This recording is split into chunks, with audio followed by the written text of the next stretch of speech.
on account of loss of Hyderabad city, disproportionate debt burden, loss of access to public institutions, loss of national institutions, Government of India PSUs, and institutions of higher learning, etc.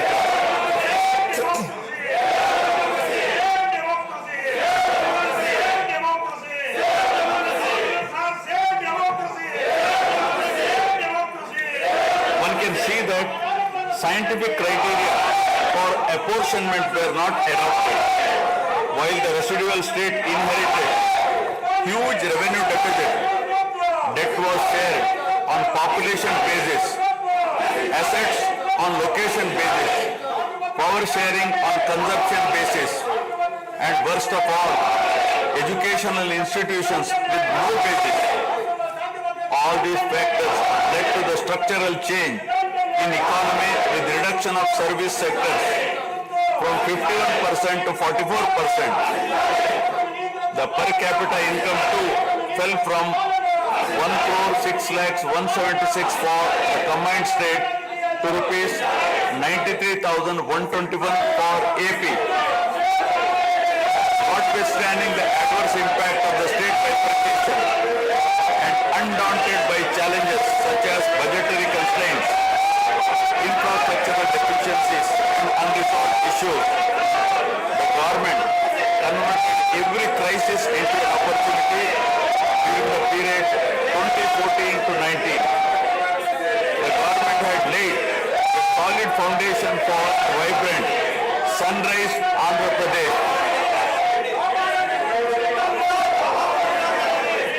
The then government focused on the inherent strengths of the successor state of Andhra Pradesh, its 974-kilometer coastline, providing opportunities for port-led development and requisite environment for manufacturing activities. The fertile river plains supporting agriculture and allied activities, the passing of 3 industrial corridors through the state, the rich natural and human resources.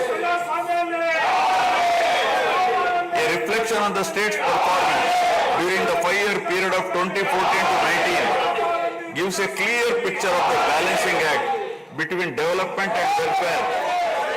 Completion of prestigious Pattasima project by linking of rivers Godavari and Krishna in a short time of 1 year. Completion of 72% of Polavaram project so that it could be made fully operational by 2021. Prioritization of other irrigation projects, drought proofing measures, real-time governance, development of Amaravati region through land pooling, construction of new secretariat and legislature building are a few examples worthy of mention. All the milestones achieved during 2014 to 19 were possible because of the visionary leadership of Sri Nara Chandrababu Naidu, the Honorable Chief Minister of Andhra Pradesh. In this regime, the state attracted marquee FDIs like Kia Motors, emerging as #1 state continuously in ease of doing business rankings. Under his able leadership, the state attracted several investments in various sectors. The government initiated development of Kakinada SEZ port, Bhavanapadu and Ramayapatnam ports, expanded airports and increased the state road network. The development of infrastructure was balanced with welfare measures such as increase in old age pension, farm loan waiver, scholarships to students, construction of houses, etc. These development and welfare measures led to compound annual growth of 13.5% between 2014 to 19. While the state was set to take off on the path of high growth, the change of regime in 2019 again brought back the disturbing time for the nascent Andhra Pradesh. The state that already bore print of bifurcation was rather unfortunate to have witnessed yet another bigger debacle in the form of inept governance, where the people were threatened and officers demoralized. In fact, the damage and losses during the period 2019 to 24 have been more severe compared to the state reorganization in June 2014. The government that assumed charge in 2019 started a destructive note with demolition of Praja Vedike that continued unabated till the end of the regime 2024. During this regime, democracy was at peril. People were in a state of fear and hardly enjoyed any freedom of living.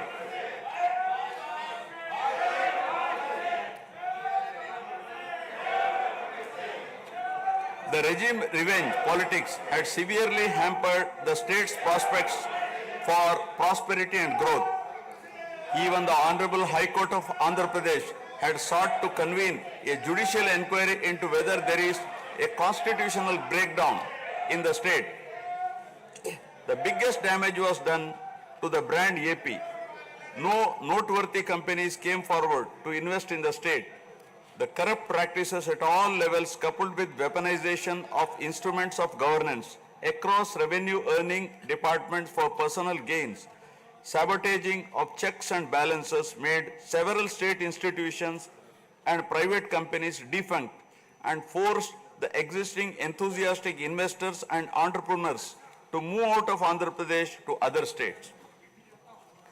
The uncertain environment which rocked the confidence of the people in general and investors in particular started showing impact on the state finances, leaving them in a mess. Fiscal prudence was abandoned. Expenditure was beyond means in spite of limited revenue growth, and debt and liabilities rose sharply.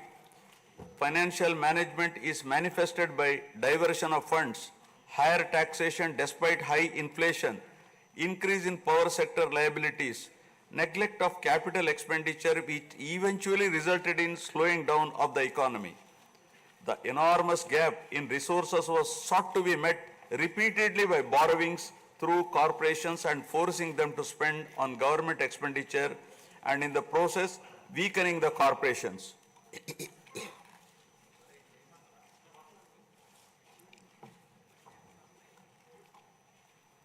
In view of the inordinate delay in clearance of the bills due to strained financial position of the state, many vendors and contractors have approached the High Court of Andhra Pradesh for relief and filed cases against the government. About 25,000 cases have been filed for bill payments, which is unprecedented. The sheer number of contempt cases with personal appearances and arrest warrants against officials in several cases resulted in systematic humiliation and victimization of bureaucracy. This led to complete demoralization of administrative machinery. The capital expenditure reduced by 60% in 2019-24 compared to 2014-19. Departments such as water resources and transport, roads and buildings, which undertake substantial capital works, were left critically short of funds to carry out any works. The capital expenditure on water resources has reduced by 56%, and that on roads and buildings by an alarming 85% during this period. The compound annual growth rate of states-owned tax revenue slipped from 12.8% to 8.1% during this period. On the other hand, the revenue expenditure increased from 7.8% to 10.5%, whereas the capital expenditure growth declined steeply from 26.4% to 3.4%. Lower share of capital expenditure to public debt occurred during the period 2019 to 24 is a clear indicator that the government met revenue expenditure also through borrowed funds. The CAGR in per capita debt has been higher at 14%, while the CAGR in per capita income is only 9.7%. This reflects the fiscal profligacy of the previous regime as no capital formation took place. The Amaravati capital region, envisioned as the focal point of growth for the nascent state of Andhra Pradesh, was totally destroyed. With an attempt to scrap the Amaravati dream, the government confused the people with its malicious three capital cities idea under the guise of decentralized governance. During the period 2019-24, no irrigation project, no industries, no infrastructure relating to roads, buildings, hospitals, drinking water was taken up. Cancellation of MOUs in energy sector and other infrastructure projects further demonstrated the negative attitude of the government. Such disastrous decisions, unmindful of consequences, have led to unrest among the youth and job aspirants. Prevalence of uncertain environment has eventually led the youth towards addiction of illegal substances, causing a drug menace. The mental unrest and agony were not limited to the geographical boundaries of the state. The Telugu speaking people all around the world were upset and demoralized by the uninspiring deeds of the government. They anxiously and desperately waited for a change in governance that would take them forward in the 21st century. The progressive public policies of the AP government during 1996 to 2004 have today led to empowerment of Telugu people globally, enabling them to be amongst the highest earning Indian diaspora. The condemnation of demolition approach of the previous government by the people of the state, NRIs and other supporters, culminated in a change in government. A huge and historic mandate has been given to the NDA, hitting an unprecedented 93% strike rate, thus reaffirming faith in democracy.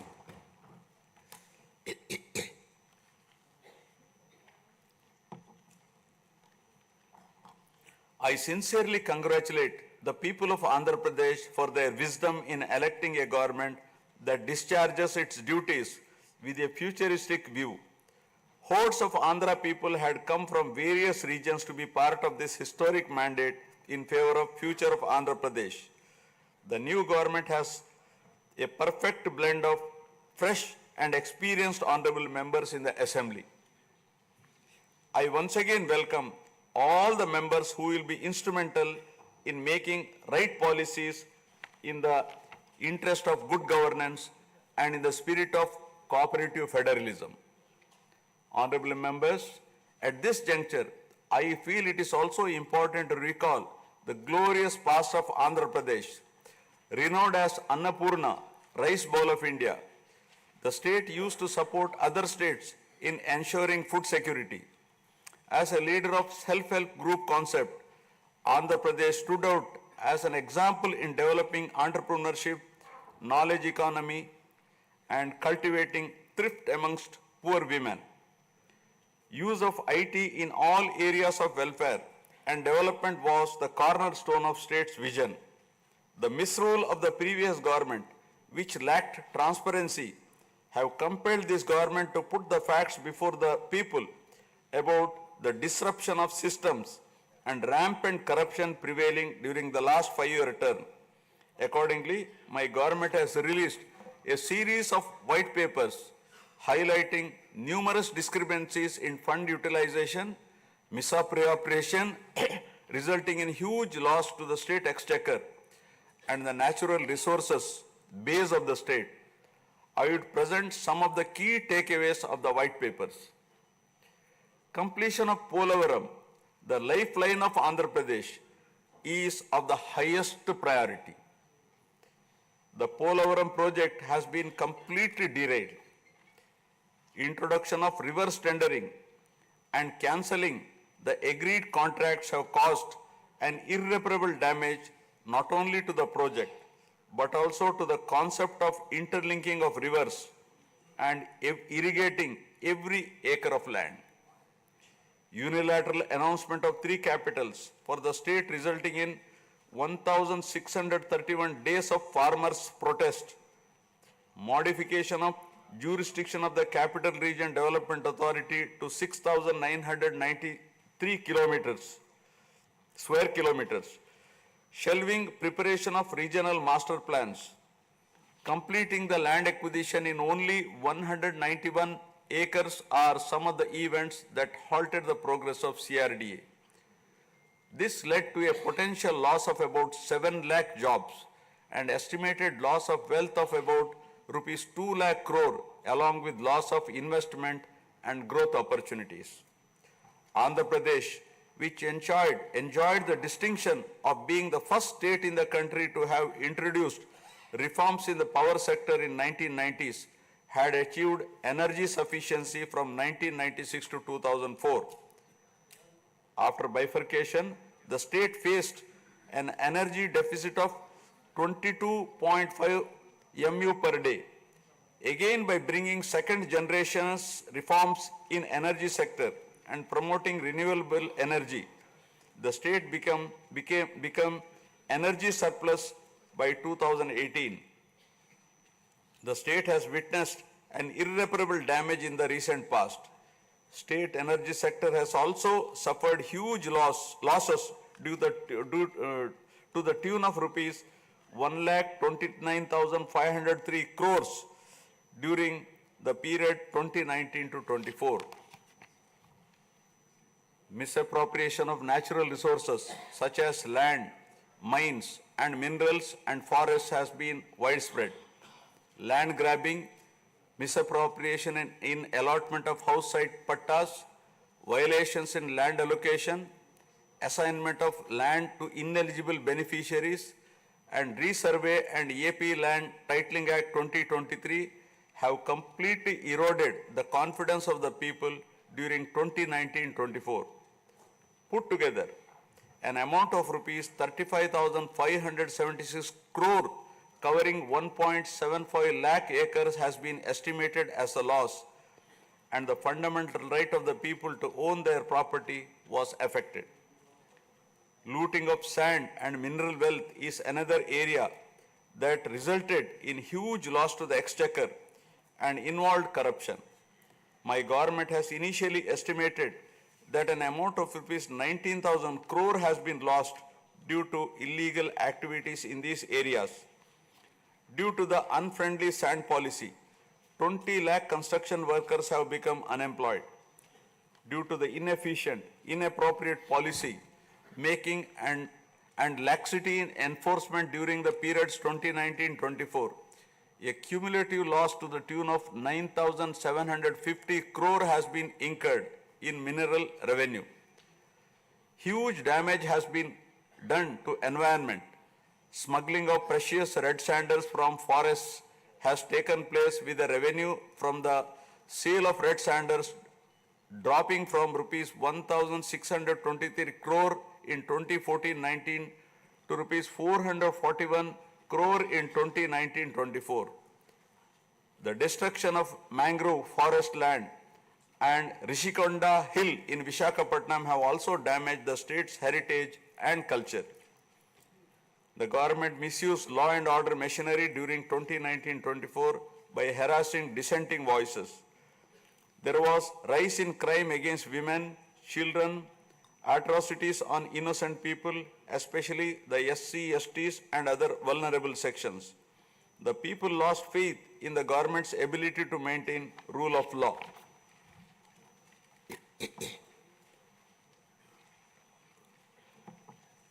The previous government also made a mockery of the excise revenue streams of the state.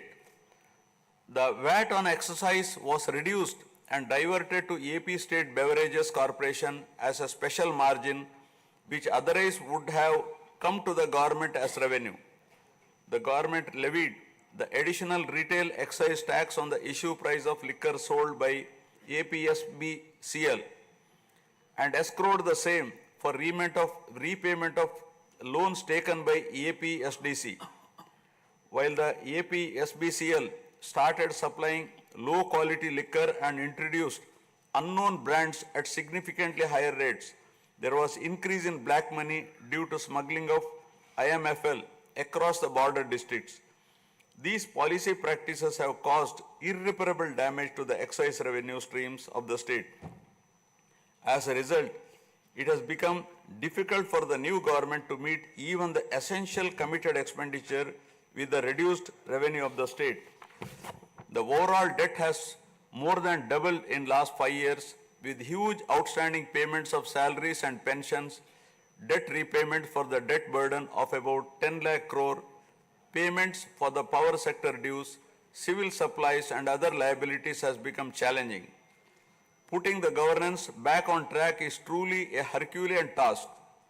My government has already started fulfilling the pre-poll promises and announced that steadfast commitment to Super 6 promises.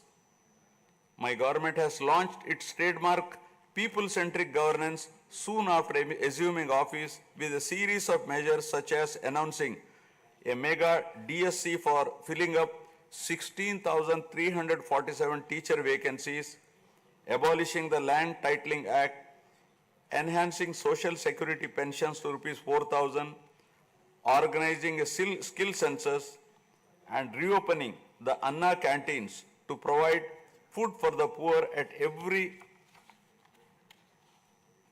a very nominal